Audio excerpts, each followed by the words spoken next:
Welcome to the Fit Affiliate podcast, where we talk about behavior and behavior-based conversations as they relate to CrossFit affiliate owners and coaches. My name's Lisa Hetherington, and I'm your co-host. Sitting alongside me are Tony and Chuck, the founders of Fit Affiliate. And here we are again for another fun episode of the Fit Affiliate podcast. Sitting alongside me are Chuck and Tony, the founders of Fit Affiliate. How are you, good sirs? Well, we're for sure not alongside you. I am literally on the other side of the planet from you. So I should say virtually. It's interesting. So I know on Zoom, it isn't a universal pattern for the screen. So I don't know who you are actually next to. So on my screen, Lisa, you are on my top left, Tony, you're on my top right, and then I'm in the bottom center. Yeah, it's universal. So I kind of am sitting alongside Tony. Yeah. You're in the same spots for me. I'm in the top right. Yeah. Interesting. Yep. I like that feature. I don't like the unpredictability of like where other people might be. I don't know why that bothers me in any way at all. But Zoom, it's the worst, right? On Zoom calls, I'm like, because I always want to point to like Lisa, and then I'm like, but I'm actually pointing to Chuck, and he's like, why are you pointing at me? I'm like, I don't know where you are. Yeah, it's a bit like we've had some Brady Bunch calls where everyone's like looking around to see who's with them. All right, gentlemen, fun topic today. Email came out to our mailing list yesterday, which struck some interest in me about coaches using phones and why in classes to take photos and get content, and understanding that as affiliate owners, we want to build our brand and we want to tell our stories. But if we're not taking photos and video in class, like, how do we do that? And one of the things that I've been seeing a lot, which ties into that through the socials, is you often hear, particularly from affiliate owners that might be struggling, is that CrossFit's hard to sell. How do I sell it? And, why is it important to build our brand, and how can we tell our stories through content and capture that in the best way if we're not just walking around with a phone in our pocket ready to snap? Well, this is buy a good camera and go study all the old CrossFit media team stuff, and you're welcome, and you're done forever. Good chat then. See you next week. But really, I mean, holy shit, how many people have been utterly captivated by, like, really what at the end of the day, I think all of us can agree at some point, competitive exercise gets to be boring as shit to watch, even at the highest levels, by the time you're 6 heats into a workout. But the media team crushed it because at the end of the day, you have the ability to easily, simply, visually storytell a hero's journey of an aspirational identity to just overcome these universal human struggles that get to be analogs of just like external objects. Like in one picture, it truly does tell a 1,000-word story. So just get good pictures of your clients and they will build a brand for you and share the shit out of on social media. So we're done with this podcast. This is a record at 3 minutes. I'm biased in the conversation only because I guess you can call me a photographer. So there's a certain degree of specificity that I'm going to avoid giving out in here because I don't think that it's terribly important. But I think the conversation that you are attempting to incite, as you so often do, and blitz us into, is a conversation of coaches' attention as opposed to media proliferation. To Chuck's point, a little bit goes a whole long way. I think for a lot of you guys, is it applies to getting your story out there, your media, and just photos. In that, like a camera is not terribly expensive, and it's massively better than your iPhone. And to that end, there is for sure almost 100% guarantee that somebody in your gym has some degree of a photographic background. Just get them to come take a handful of pictures over the course of a few days and use them for the next, I don't care how long. Just that's all you got to do. What you don't do and what you've got to stop doing is telling your coaches or letting your coaches get their camera out in the classes and be distracted with that for a whole host of reasons. One, the photo quality is going to suck. Two, they're likely going to take a picture or video of somebody moving terribly. And then on top of that, it's just weird, right? It's weird for a lot of reasons because it's a little bit insensitive to some degree that now this random coach has pictures of you on their phone, and that's odd. I mean, that in itself is weird. I mean, I know we live in a very social world now where everything is shared, but that part's weird. But respectfully, that person is being paid to coach, and they're there to coach. They're not there to take photos. They're not there to do other things. And that is a bigger part of the conversation, which I think we'll get to somewhere in this call, which is, misaligning your coach's attention and then being confused why your coaching quality is so low, but you've got them doing a million things like cleaning the gyms, restocking the bathroom, running the pro shop, taking photos in your classes, checking people in, updating. Like all those things play a role in how much attention they have. So maybe the least of which they should probably be focused on is the thing that they're not good at, which is taking photos. And maybe, listen, in this situation, one of your coaches might have like 100 million followers on TikTok. Good for them. That's theirs, not yours. I'd be curious how many people had a media release in their client paperwork for the beginning of a relationship. Yeah, I did. You don't count. Right. Oh, But I like, don't count. you even get to pause for hesitation without any of the before we even worry about what happens in a class. What happens in that relationship? Because like, dude, that's intellectual property to some degree, and that's yeah, man. Just people don't take it as an opportunity, and I don't think they take it very seriously or put a lot of thought into it. Yeah, we always had that, but we would also ask that if members use, when we had a photographer come in, like Sheridan used to come in the opens and game days, take photos. You're welcome to the photos, but could you do us People a courtesy fucking and love tag it it? when you have a photographer or a videographer. Yeah, they're all, it always gets a good reaction from them. But what they don't like is having their picture posted regularly in the middle of their ugly squat face and a failed rep or otherwise. And like, there's a difference between quality content and just content. And that I think is a big part of the conversation. But this whole thing, I think as a disclaimer, this is one of those conversations where it's a little bit insensitive. And I don't want to come off as like one of those people who's telling everybody that like what you're doing is wrong. Like, I think sharing what you do, however you would like to do it, is better than not sharing it for sure. But I know that your coaches can do a better job coaching. I know you want them to do a better job coaching. So let's just not distract them with things that they're not necessarily inherently good at. On top of that, there's just a better and easier way to do it. But respectfully, you do got to tell your story. And I think that that's really what this whole conversation is about, more than it's really just about picture quality or photo quality or video quality. So the question really then, I guess, is if we're posting stories or you're posting pictures, the question is why? Right? Like, what are you doing it for?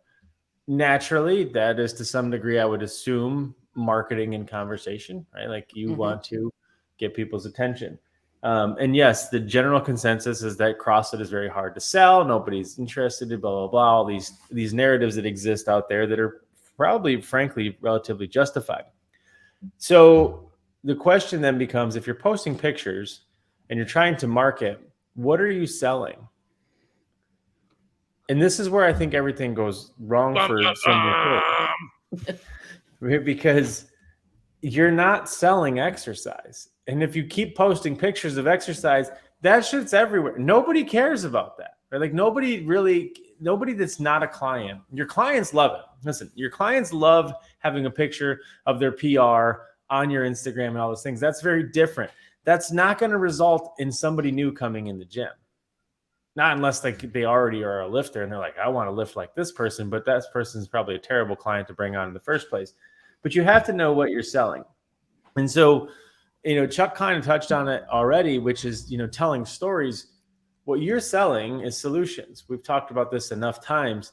That's hard to photograph, right? You can't take a picture of a solution, but you can absolutely take a video, a picture, et cetera, of like a before and after, or a client life cycle journey, or tell a client story.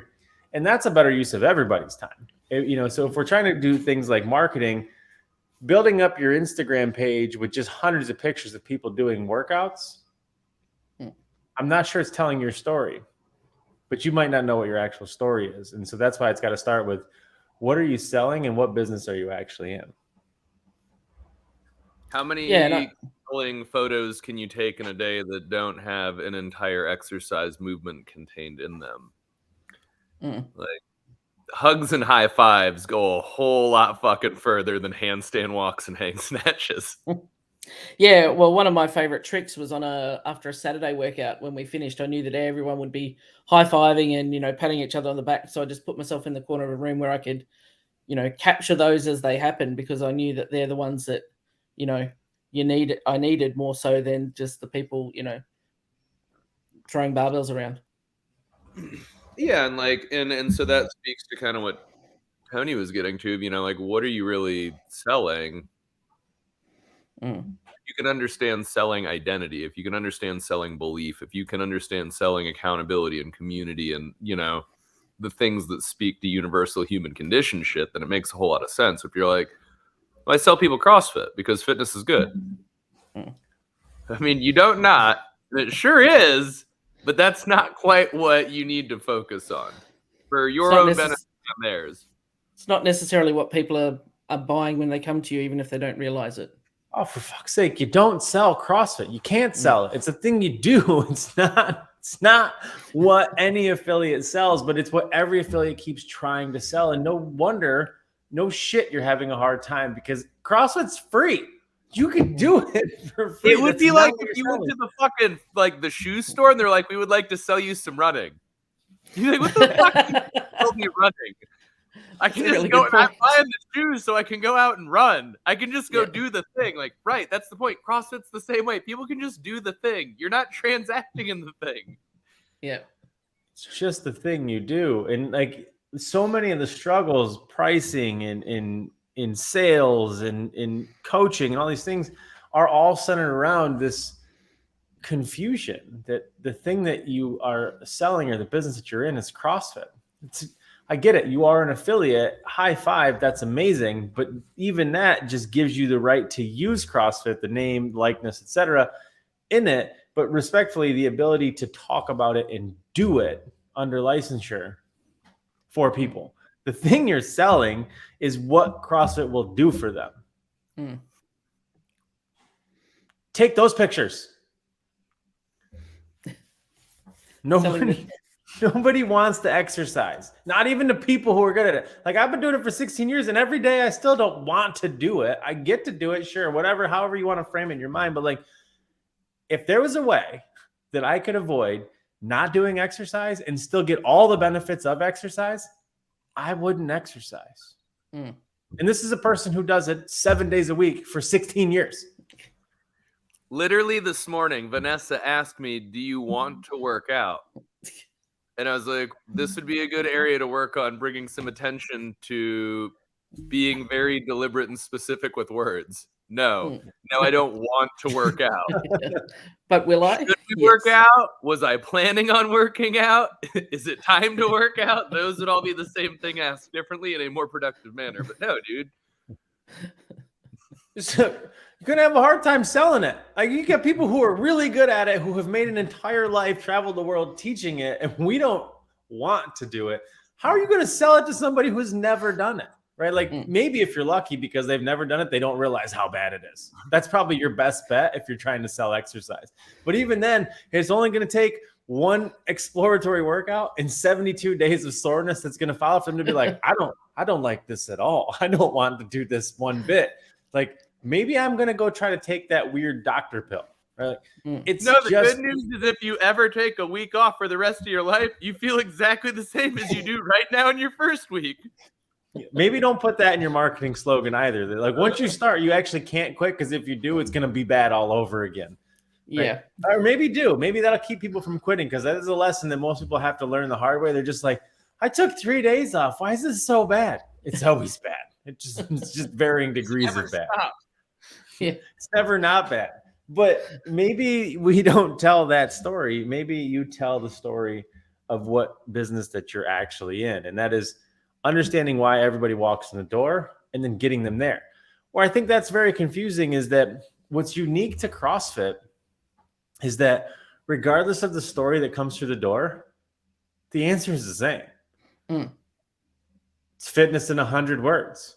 And out the other side comes a completely different person. So naturally, it's understandable that you're like, that's what I sell. That's fitness in 100 words. No, that's the toolbox, right? You fix the car. You're not selling the tools. You're fixing the check engine light. Right? Like nobody came in because they wanted to buy your set of tools to go fix their own car. They came in because the check engine light is on and their car's not running. They're going to give you money so they can drive that same car home. It's the same thing that's happening with your people. You have a unique opportunity because of the business model that you can curate content that teaches people and shows people why the tools are so valuable for solving the problem. Because I can just go and break a fucking bulb in your dash and the check engine light goes off.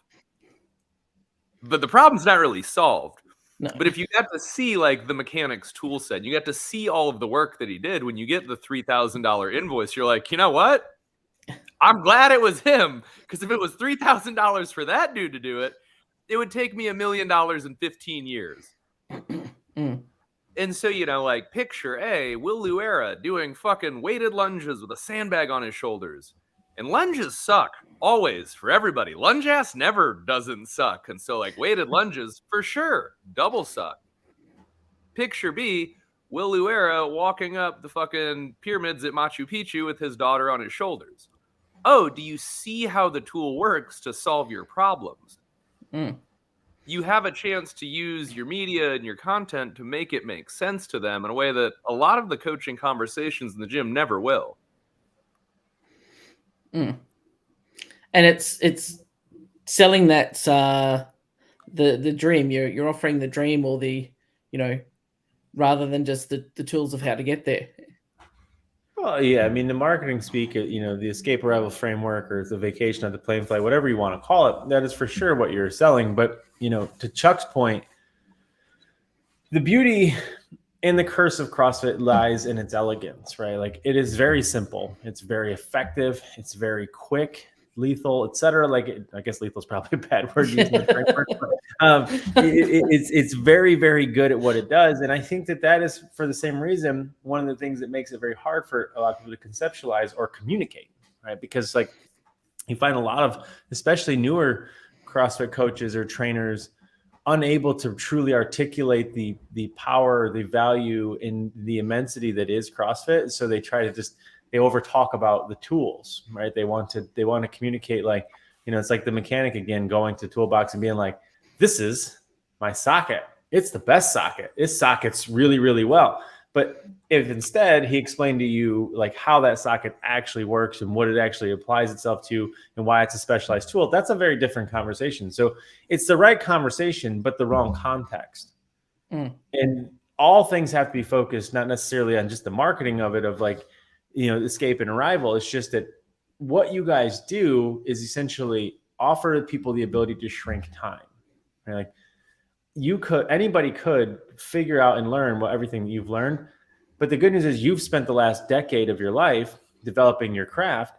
So in exchange for a couple of bucks a month, they get access to all that information directly, implicitly applied to them and their needs, as opposed to Googling and being like, it might work. And you try it and it kind of works, but you're like, not good enough. And then, you know, okay, so you try the next one.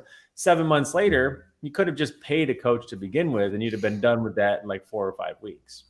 And that's hard for you to take pictures of and post. But, you know, the nature of the mailer that went out, the email that went out, was essentially a conversation of distractibility of coaches and really focusing on really what it is that you care about. And that is, you know, caring about people, not necessarily being a photographer. But as it applies to the gym's needs, you do need to tell that story. But the question is, are you telling the story, or are you telling CrossFit's story? Like CrossFit's media gets to get away with a lot of things because like they do get to tell the nuts and the bolts and the pieces and the puzzles of CrossFit, like the constantly varied functional movements, because that's what they sell. That's what you bought when you became an affiliate, when you bought your L1, your L2, and your L3. Theirs is working. You using their stuff isn't the same because you're not selling that. You're using that. You bought that so that you could use it. So naturally people think that if I just repurpose that content and sell it, it's a different audience, right? Like you need to take what you learned and understand that you bought it, understand it, re-articulate it, and then sell the right thing to the right audience. But most of you guys don't know what business that you're actually in because you're just like, no, unless you're selling seminars, you aren't in that business. That's a really good point. Particularly where a lot of people will just go, oh, HQ did this post, I'll do something similar, or I'll just share that, or, rather than their own relevant Because they're stories. trying to sell people on going to L1s and signing up for the Open. Yeah. You're trying to get people that can't touch their toes to want to snatch and clean and jerk. Yeah. So if you are going to look at media, maybe this is on me that I should have clarified better. Like, look at old journal articles. Don't think CrossFit Games media, but look at the stories that they tell. Killing the fat man and looking at the impact that CrossFit has had, even to extrapolate out, the schools in the water in Kenya. They're like, oh, this is a community of people that do things that make the world a better place. I would like to belong to a community of people that make the world a better place. That contextualize as well. So not the games. Yeah. Well, it's a big conversation with most things marketing too, right? Like a lot of people, when it comes time to run marketing or come up with marketing or be creative as it applies to marketing, we tend to frame it through our own perspective, right? So when it comes time to brainstorm what I want to run for an ad or sponsor as a post or place as an ad, typically speaking, most people make the same mistake and they post things that are relative to them, right? They're like, I liked this post, I want to post it. Well, yeah, because you have a completely different lens, a different oculus into this whole thing than the person who you want to buy, right? Like you like exercise-ish, right? Like you do it, you understand the value, so it's easy for you. You understand how cool it is that somebody has 400 pounds over their head. You understand what it's like to have finished that series, of movements in a workout. Like that stuff calls to you. And that's why you click on it and engage with it and talk about it and repost it and share it. The people who you're after, not only do they not understand that stuff, they have no frame of reference for it. And if they have anything, it's a complete aversion to it, right? They're just like, that, I can't even walk down the stairs. I'm not going to like a photo of people running. Like, I'm definitely not going to go to a running place. Right, like now your gym is a scary place. You need them to walk in there because like you're gonna save their life. I already don't like the elliptical. This thing looks like a fucking half hamster wheel. Yeah. Hey, they got cocaine everywhere. No, that's chalk, but I can see where you would think that because you would have no idea what chalk is if you've never been in a CrossFit gym, right? But like they're like, this gym is crazy. They're just blowing cocaine all over the place. No wonder everybody's so excited about the workout. Climbing ropes. I couldn't climb a fucking rope in middle school. Now I got to take my heavy ass old broken adult body up a rope. How much cocaine do I got to do in this workout? This is weird. Right? Like, they just all the stuff. Like, it's like thank God I think we're past like the whole hand ripping thing, right? Like, I still see them. I still see fucking pictures and videos of torn hands. But nobody, you got 4,000 friends on Facebook. Only like 30 of them know that how you did that was cool. Everybody else is like, so did you grab a hot pan? Like, are you okay? Do you have leprosy? Why would you do that? They don't get it. And you're like, no, this is the coolest thing ever. It's my first rip. So they're just like, I have a great therapist. Do you want to call them or do you like a cutter? Like, so it's just if you're in Texas, everyone's like, bro, I didn't know you roped cattle too. I don't know if that's a real thing, but I figured it could work. I mean, it does work. Not a real thing. Yeah. And so as it applies to your direct conversation, the post that you're referring to, and I guess if you guys didn't get the email, you should definitely sign up for the email list so that you do get these emails. That's one of the big problems the coach is taking, pictures, right? For one, you barely know the story. They definitely don't know the story, right? So it's not a good use of your time. I'm not advocating that you go hire somebody and spend a bunch of money on something because I know you probably don't have the money to do it. However, there are far more affordable, better uses of your time that will incredibly produce revenue for you if you just spend a little bit better time and attention letting people who are good at things like this do what they're good at so that your coaches who are good at what they do can just focus on what they are good at, which is a whole different conversation. Yeah, so let's maybe investigate, dig into that side a little bit first. I don't want to. Well, I mean, so moving from that conversation, right? Like the one thing that is definitely present, and I don't know how many consults we've done at this point. There's for sure almost a guarantee that in every single consult, if an affiliate is present, that there's going to be a universal complaint about coaches not doing what you need them to do or what you'd like them to do, or if they're doing it poorly, or else like there's a plethora of things that need to be done, but you're not sure how to even get the coaches to do it, right? Like those things are pretty common in whatever semblance of the words it happens. And so generally most of you guys got like, so you got your coaches trying to do sales, and your coaches also doing some mopping after class, and then they probably do some pro shop stuff. But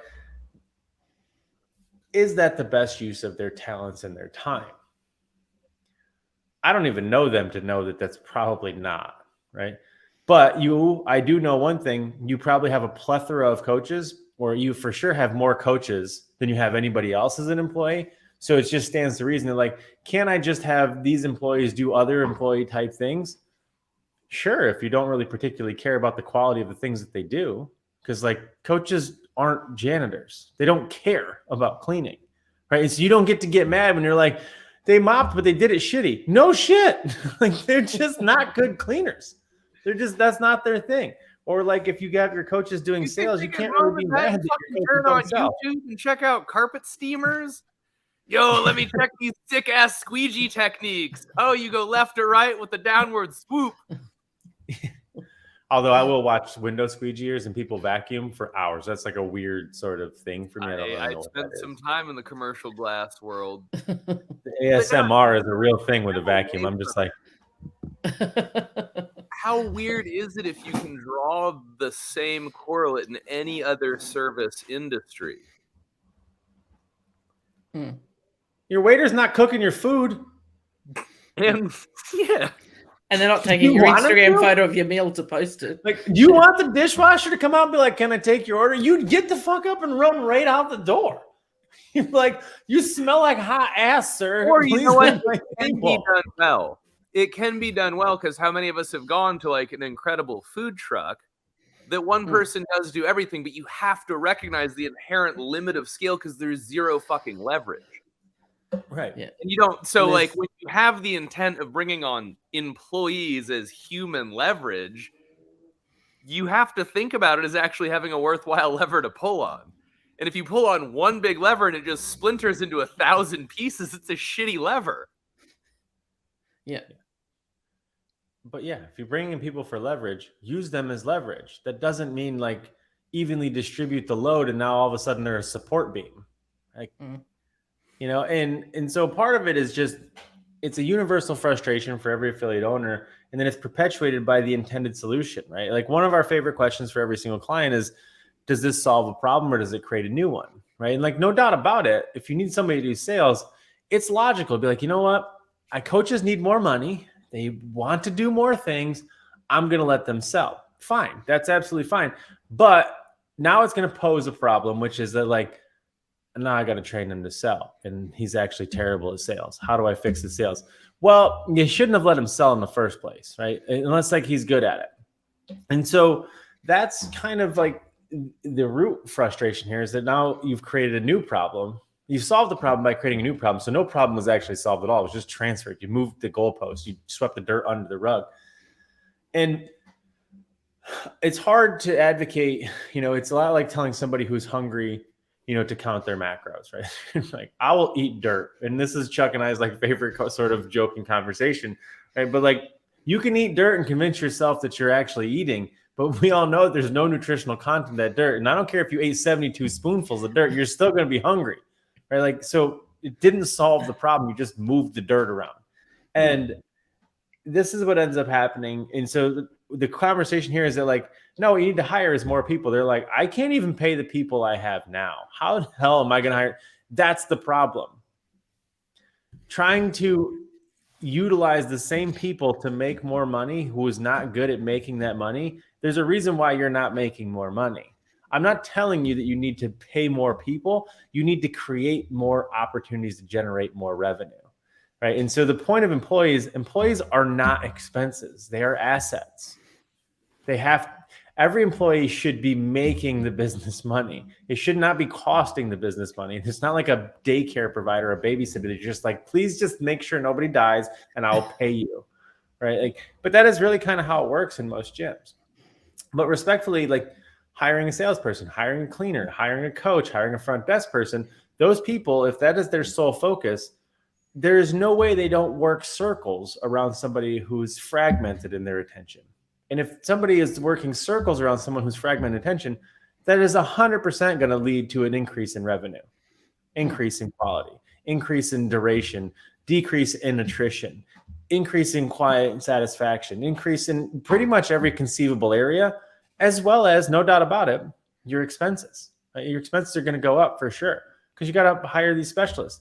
But they should be definitely 2 to 1 increasing the revenue. That's a limiting belief conversation, which we don't need to go down that rabbit hole today.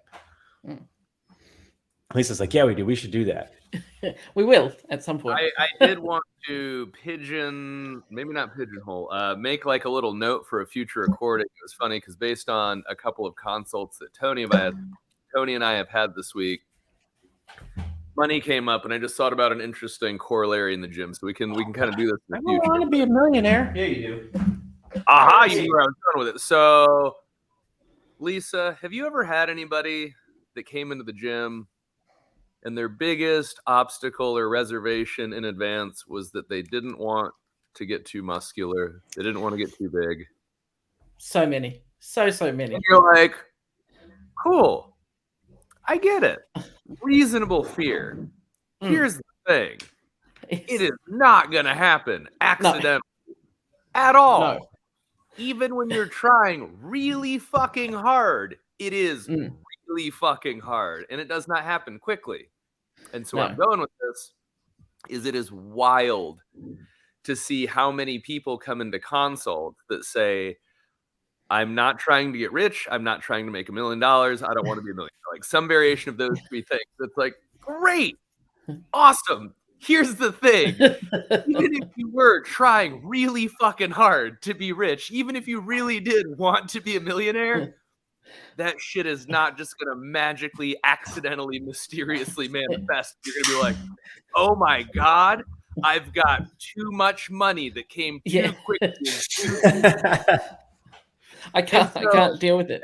We can explore that in the future, but it's a good way to take a limiting belief that a lot of coaches and owners know is absolute and utter bullshit and realize that it is 100 times more true when applied to money, which is why on 1,000 to 1 ratio, more fit people than millionaires. Yeah. That's a really good point. And I've noted that same conversation though, right? Like in just so we can kind of circle back and it makes sense. Like, your limiting beliefs make it virtually impossible for you to be able to relate to post conversations and communications that involve other multiple millionaires, right? Like you can't even process, it's like today's post. You can't even process that somebody would ever pay that much for this house. It's 1 of 7 for them. Like you can't even fathom that for the same reason the person on the couch at home who knows that they're literally dying cannot process that you willingly work out multiple times a week, if not a day. It's all a matter of perspective and perception, but you need to understand who you need to speak to, right? Because you need her to get off or him to get off the couch and get in the gym because you're here for the good fight. You're here for the mission. And the mission is not to collect all the CrossFitters like Pokemon. The mission is to convert more people into Pokemon, right? Like that's the goal. Right? We got to create more Pikachus. Squirtles. That's my favorite. Charizard. Wow. Anyway. But the point is that you can't communicate with them. And so like, in these consults, people are like, we literally tell them magic wand, tell us what you want. And all they do is tell us what they don't want. They're like, well, I don't want, I'm like, that's not how you make wishes. You're not like, tell me what you want. Well, I don't want this and I don't want that. I'm like, you're going to have a bad time if that's the only way. Try to make it more abstract. And it's like, well, tell us what your life looks like and what your family life looks like. You're like, well, my dad was never there for me growing up. And so what I don't want is to be in the gym all day and not see my kids. And you're like, you guys are real shit with magic wands, but I get it. It's But not anyway, funny, maybe but like it's funny the when you've been relevant through thing it. is, like, think about a camera as a magic wand that has the ability to tell stories in a better or worse way. And your coaches are sure as shit not magicians, and they don't have a magic quality camera. No. Well, I know that if someone were to look at the feed of photos that I posted when we first opened versus towards the end of the gym, they're very different. Like, I post more pictures of people smiling and laughing and just, hanging out together versus, oh, Instagram will let me put on 10 photos and they're just all fuzzy photos of people jumping, lifting, and, hopefully not looking Like, terrible. on a long enough timeline, most people figure it out incidentally because, like Tony said, there's somebody connected to the box that has a reasonable skill set and a reasonable piece of equipment. And the first time they come in and snap even like 30 or 40 good pics and put them in something shareable, and you see the community take it and run with it, where you're like, oh my God, 10 people changed their profile pictures on social media to like pictures of them in my business. That's good for business. We should do more of that. We should find more people that are good at this with good equipment and let them do this thing. And even though most affiliates, I would say, have had that experience probably within their first 3 years, how consistently does anything happen with it? How often do photo shoots get organized? How often do you use real actual photography for like apparel drops? How often do you get real creative for social media, like paid stuff? Like, I don't know. It's wild.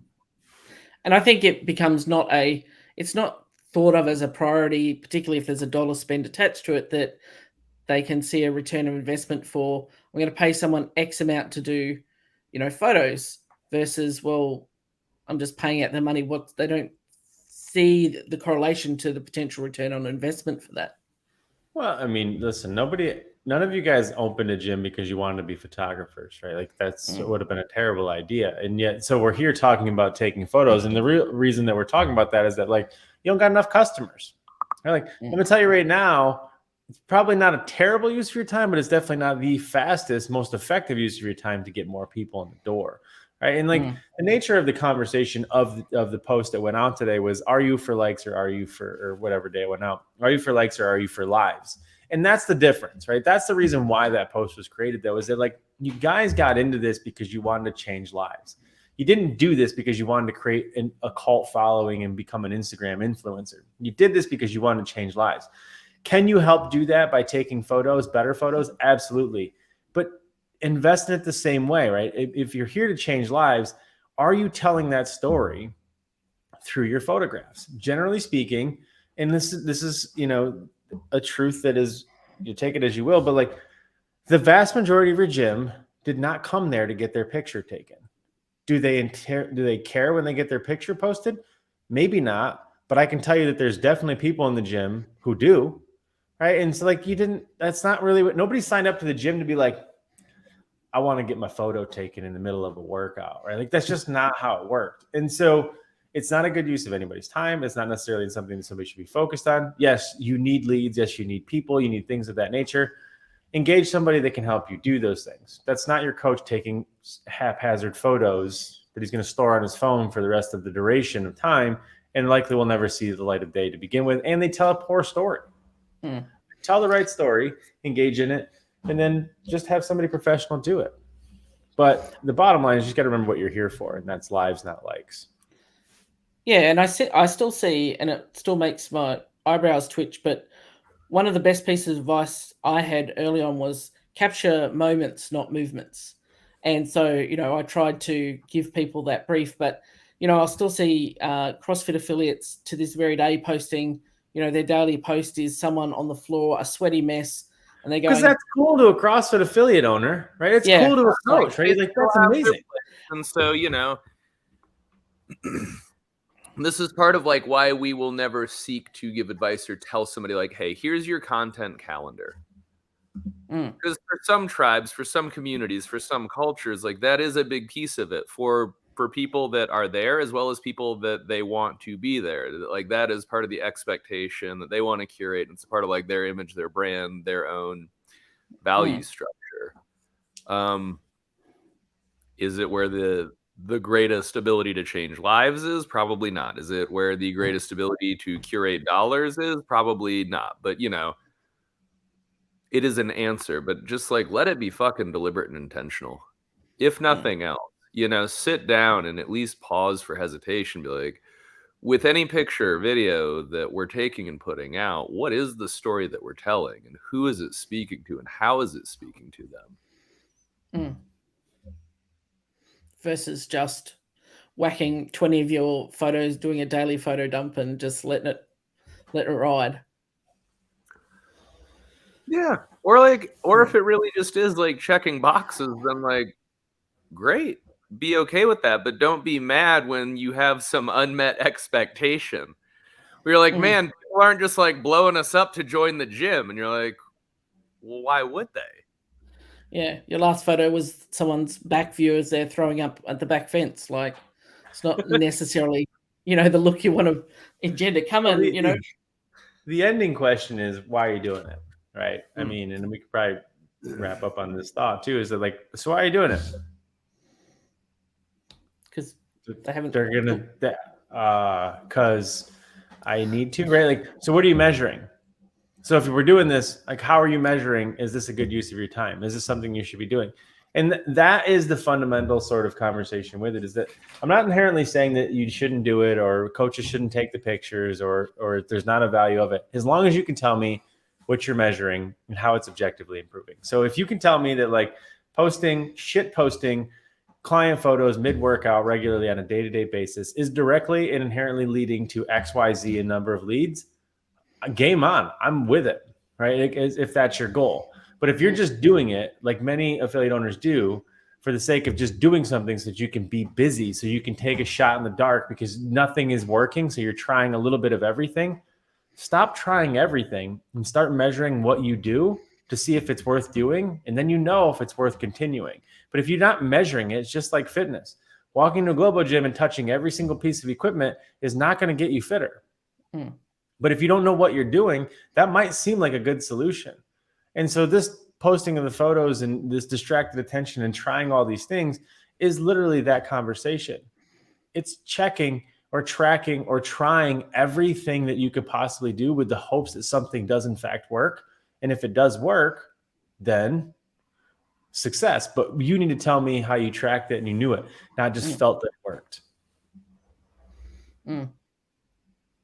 And that is a good point to leave this one on, I guess. And it comes back to that conversation that we've had many times about, you know, what gets measured gets managed.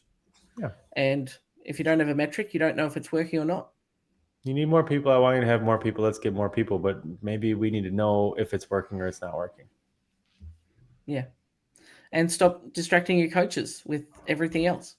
Let them coach. Let the coaches coach. Let the cleaners clean. Let the closers close. Let this, stop stretching them out. I mean, listen, sometimes you'll find a good coach is a great cleaner. High five.